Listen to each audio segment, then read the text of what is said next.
Welcome students, आप सबका स्वागत है मेरे YouTube channel complete IT solution पर। बेसिक प्रोग्रामिंग कॉन्सेप्ट की सीरीज में आज हम बात करेंगे डिसीजन मेकिंग स्टेटमेंट्स पार्ट 2। मेरे पिछले लेक्चर में मैंने आपको सिंपल इफ स्टेटमेंट्स की वर्किंग के बारे में बताया था और आज हम देखेंगे कि किस तरीके से यदि हमारी इफ की कंडीशन फॉल्स होती है, फॉल्स होने के केस पे हमें पर्टिकुलर किसी कोड को एग्जीक्यूट करवाना है, यानी कि कोई और स्टेटमेंट्स एग्जीक्यूट करवाने हैं, तो हम उसके लिए सिंपल इफ एल्स का यूज करते हैं। ठीक है, तो इफ एल्स स्टेटमेंट्स का जो फ्लो डायग्राम है वो कुछ इस तरीके से आप देख सकते हैं कि जैसे ही हम अपने प्रोग्राम को स्टार्ट करते हैं, स्टार्ट करने के बाद हमारी इफ की कंडीशन चेक होती है। अगर हमारी कंडीशन ट्रू है तो हमारा कंपाइलर इफ की बॉडी के अंदर एंटर करेगा, और अगर कंडीशन फॉल्स है तो ये हमारा क्या करेगा, स्टेटमेंट जस्ट बिलो इफ, यानी कि इफ के बॉडी के बाद हमारा जो एल्स पार्ट होगा वो एग्जीक्यूट होगा और देन हमारा प्रोग्राम एग्जिट हो जाएगा। तो इसका जो बेसिक सिंटैक्स है वो क्या कहता है, इफ इफ के बाद आप लिखते हो अपनी कंडीशन, ठीक है, और ये आपका होता है इफ बॉडी। ठीक है, इसके बाद आता है आपके पास एल्स और यहां आती है आपकी एल्स की बॉडी।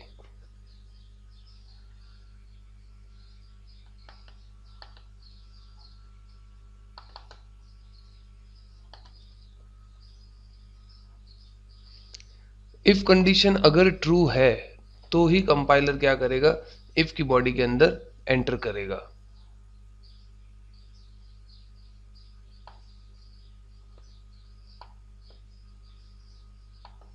यहां से अगर ये कंडीशन हमारी ट्रू होती है,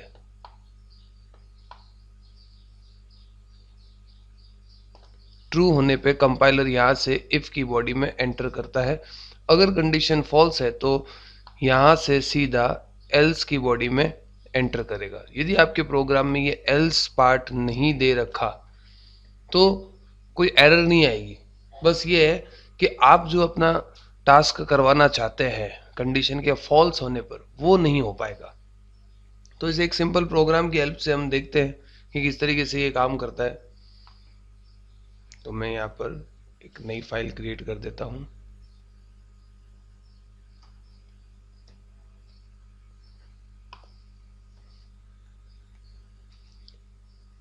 इसको नाम दे दिया मैंने demo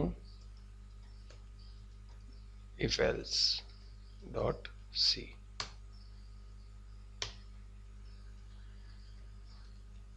hash include stdio.h hash include conio.h void main। सब लाइन में टाइप करना थोड़ा इजी रहता है, इसलिए मैं अपने कोड को सब लाइन में टाइप करूंगा। मैं इसको इसकी सेव डायरेक्टरी मैंने अपने बिन फोल्डर में कर दी है डायरेक्ट। आप यहाँ से देख सकते हैं, देखो सी के अंदर टर्बो सी बिन के अंदर जाकर के ये फाइल सेव हो रही है। ठीक है, और फिर मैं इसको Turbo C plus plus on करके टर्बो सी कंपाइलर के अंदर इसको कंपाइल कर दूंगा। Clear screen get C H. मेरी आदत है मैं पहले ये इतना बेसिक कोड लिख लेता हूँ ताकि हमारे ये कोई भी एरर ना आए। अब हम यहाँ पर सिंपल इफ एल्स को चेक करने के लिए, जैसे दो नंबर में से कौन सा नंबर बड़ा है, find out greater number in between two numbers. तो हमने दो वेरिएबल ले लिए एक्स कॉमा वाई। ठीक है, प्रिंट एफ करवाया,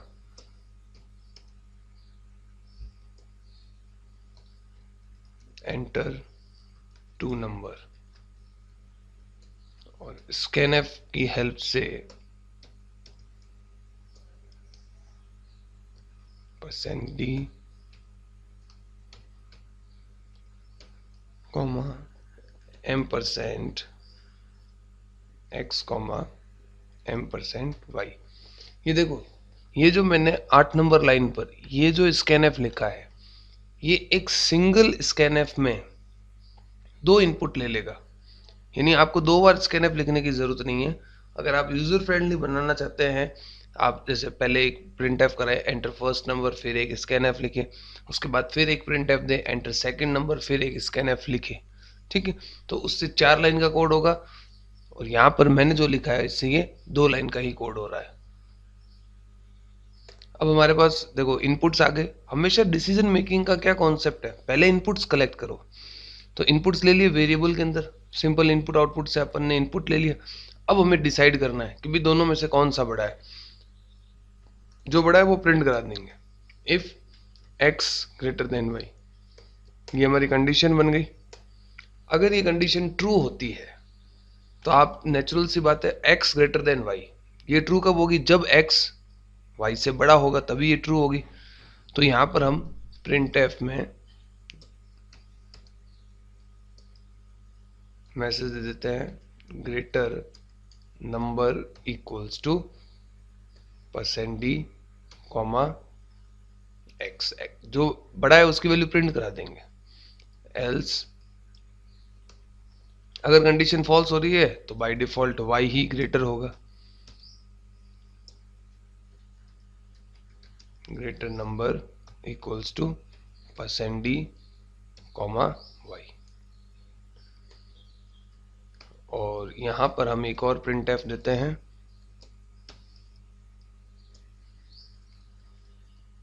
प्रोग्राम एंड्स, ठीक है।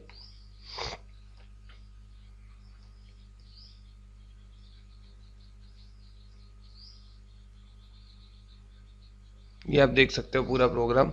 अब इस प्रोग्राम का एग्जीक्यूशन किस तरीके से होगा, वॉइड मेन से कंपाइलर जो है ड्राई रन कर रहे हैं, देखो अपन यहाँ से एंट्री करी, क्लियर स्क्रीन की हेल्प से स्क्रीन क्लियर होगी।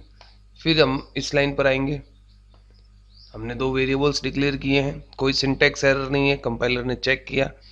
नेक्स्ट लाइन पर गया, प्रिंट एफ की वजह से हमारे आउटपुट स्क्रीन पे लिखा हुआ आएगा एंटर 2 नंबर, ठीक है। और स्कैनएफ की मदद से कर्सर ब्लिंक करेगा और हमें दो इनपुट्स देने पड़ेंगे। जैसे ही हमने दो इनपुट दे करके एंटर मारेंगे, हमारा कंपाइलर यहाँ आएगा, ठीक है। अब ये इफ कंडीशन चेक करी इसने x greater than y। Suppose आपने x की वैल्यू दी 6 और y की वैल्यू आपने दे दी 7, ठीक है। तो कंडीशन क्या हुई, 6 ग्रेटर देन 7, क्या ये ट्रू है, नहीं, फॉल्स है। तो ये यहाँ से कंडीशन फॉल्स हुई ना, तो फॉल्स के केस में सीधा यहाँ जाएगा एल्स के अंदर, ठीक है। और प्रिंट एफ क्या कर देगा, greater number equals to Y को प्रिंट कर देगा, ग्रेटर नंबर 7। फिर यहाँ से बाहर निकलेगा, वापस यहाँ से बाहर निकल करके कंपाइलर इस प्रिंट एफ को प्रिंट करेगा प्रोग्राम एंड्स।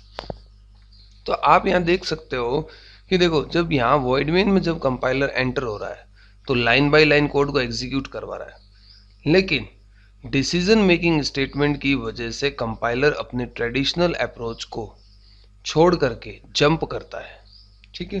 तो ये हमारा डिसीजन मेकिंग स्टेटमेंट का ये यूज है कि अगर हमें कोई अपने कंपाइलर को जंप करवाना हो तो हम इसको इस तरीके से जंप करवा सकते हैं, इसलिए इन्हें जंपिंग स्टेटमेंट्स भी कहते हैं, ठीक। अब इस कोड को अपन रन करवाते हैं।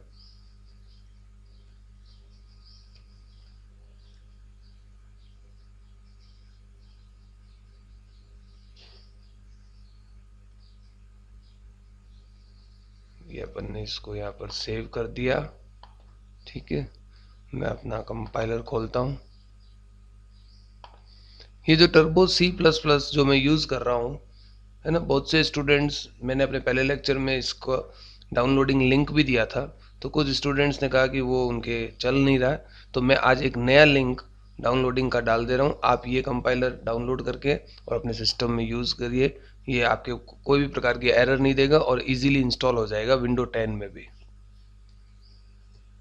फाइल को ओपन किया, ये रहा हमारा डेमो इफ एल्स, यहाँ से हमने इसको ओपन कर लिया। Screen by default half screen आ रही है, फुल स्क्रीन करने के लिए F5 का यूज करा, ये आ गया, ठीक है। Alt+F9। अब यहाँ पर एक एरर दे रहा है, ये क्या दे रहा है,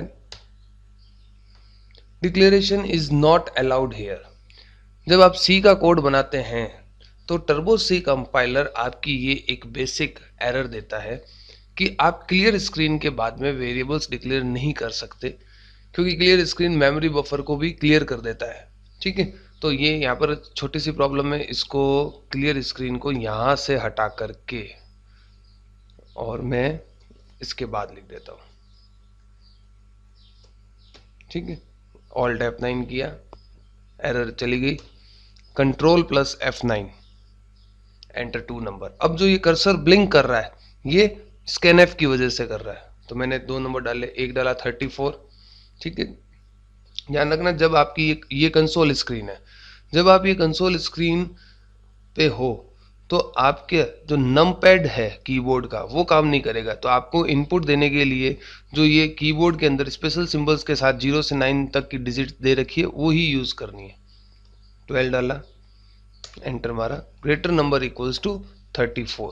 ठीक है, कंडीशन देखो, 34 गया x के अंदर और 12 किसके अंदर चला गया, y के अंदर। कंडीशन चेक हुई, x ग्रेटर देन y, तो ग्रेटर नंबर 34 आ रहा है।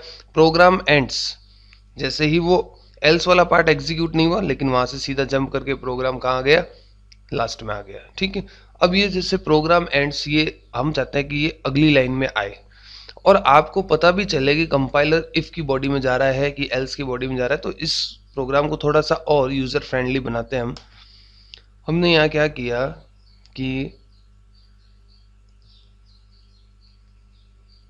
यहाँ पर /n नेक्स्ट लाइन के लिए, और एक मैं यहाँ पर प्रिंट एफ और दे देता हूं। देखो, प्रिंट एफ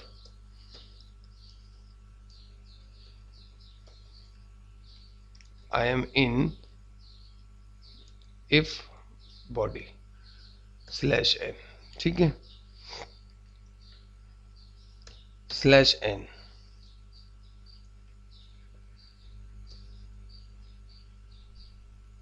एक प्रिंट एफ और दिया यहाँ पर, ये इसलिए दे रहा हूं ताकि आपको फ्लो समझ आ सके। I am in else body /n। ठीक है,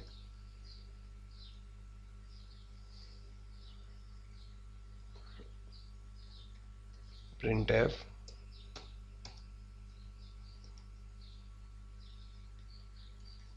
out from if else body. तो अब इसमें क्या होगा कि जैसे ही सबसे पहले तो ये प्रिंट एफ प्रिंट करेगा 2 नंबर्स, स्कैन एफ की वजह से हमने दोनों वेरिएबल्स में अपन इनपुट करवा देंगे। फिर कंडीशन चेक होती है, कंडीशन अगर ट्रू होती है तो कंपाइलर इफ की बॉडी में आता है, तभी ये प्रिंट होगा I am in if body. अगर कंडीशन फॉल्स होगी तो एल्स में जाएगा और प्रिंट क्या करेगा, I am in else body. और कंडीशन के बेस पे ट्रू और फॉल्स, कंडीशन का बेस यही होगा। ठीक है, हमेशा कंडीशन का रिजल्ट आइदर ट्रू या फॉल्स ही आएगा, इसके अलावा कोई रिजल्ट नहीं आएगा। ठीक है, तो अगर ट्रू होता है तो नेचुरल सी बात है कि x बड़ा है y से, तो x को प्रिंट करवा दिया। अब एल्स के केस में वापस कंडीशन नहीं लिखनी, क्योंकि एल्स का सिंटैक्स जो है वो ये कहता है कि एल्स के बाद कभी कंडीशन नहीं आती है। ठीक है, तो नेचुरल बात ये है कि यहाँ पर अगर ये कंडीशन फॉल्स होती है तो ऑटोमेटिकली y ही ग्रेटर होगा, तो हमने greater number equals to y print करवा दिया। और एक यूजर फ्रेंडली मैसेज आपको समझाने के लिए कि कंपाइलर एल्स की बॉडी में जा रहा है, इसलिए मैंने यहाँ पर लिख दिया I am in else body. और इन दोनों से बाहर निकलेगा कंपाइलर इफ से, या तो कंपाइलर इफ में जाएगा या एल्स में जाएगा। ऐसा नहीं होगा कि दोनों में घूम के आ जाएगा, नहीं। अगर इफ में गया है तो इफ से बाहर निकल करके सीधा यहाँ आएगा, फिर out from if else body. ठीक है, और अगर एल्स में गया है तो यहाँ से बाहर निकल करके भी यहाँ आएगा। ये क्या हुआ, इफ एल्स के बाद जो ये 2 लाइनें लिखी है ये आपका आगे का प्रोग्राम। ऐसा नहीं है कि कई बार स्टूडेंट्स ये सोचते हैं कि अगर हम इफ एल्स पढ़ रहे हैं तो सारे प्रोग्राम इसी में बनेंगे, नहीं। जब आप कोई भी सॉफ्टवेयर कोई भी प्रोजेक्ट पे काम करते हैं तो उसमें ये सब टूल्स है हमारे, कब कहाँ किसका यूज करना पड़ जाए ये हमारे लॉजिक पे डिपेंड करता है। ठीक है, इसको सेव कर देते हैं, सेव कर दिया, alt F9, control F9। Enter 2 number, first number डाला 12, एक्स में वैल्यू चली गई 12, सेकंड नंबर डाला 23, वाई में चली गई। अब ये देखो कंडीशन फॉल्स हुई, एक्स ग्रेटर देन वाई नहीं हुआ, तो एल्स में गया तो I mean else body print कर रहा है, greater number 23 out from if else body, और प्रोग्राम एंड्स, और गेट सी एच की वजह से कर्सर ब्लिंक कर रहा है। कीबोर्ड से कोई भी की प्रेस कर दो, जैसे मैं प्रेस कर रहा हूं ए, ये देखो, ठीक है। तो ये था हमारे पास सिंपल इफ एल्स का, ठीक है। तो डिसीजन मेकिंग स्टेटमेंट्स हमारे पास दो कवर हो चुके हैं, एक सिंपल इफ कवर हो चुका है जो कि पिछले लेक्चर में पढ़ाया था मैंने आपको, और आज मैंने आपको सिंपल इफ एल्स का यूज करना बताया। नेक्स्ट लेक्चर में हम इफ एल्स इफ का यूज करेंगे और साथ ही नेस्टेड इफ को भी कवर करने की कोशिश करेंगे। आपको मेरा ये लेक्चर पसंद आया है तो मेरे चैनल को सब्सक्राइब करना ना भूलें। धन्यवाद।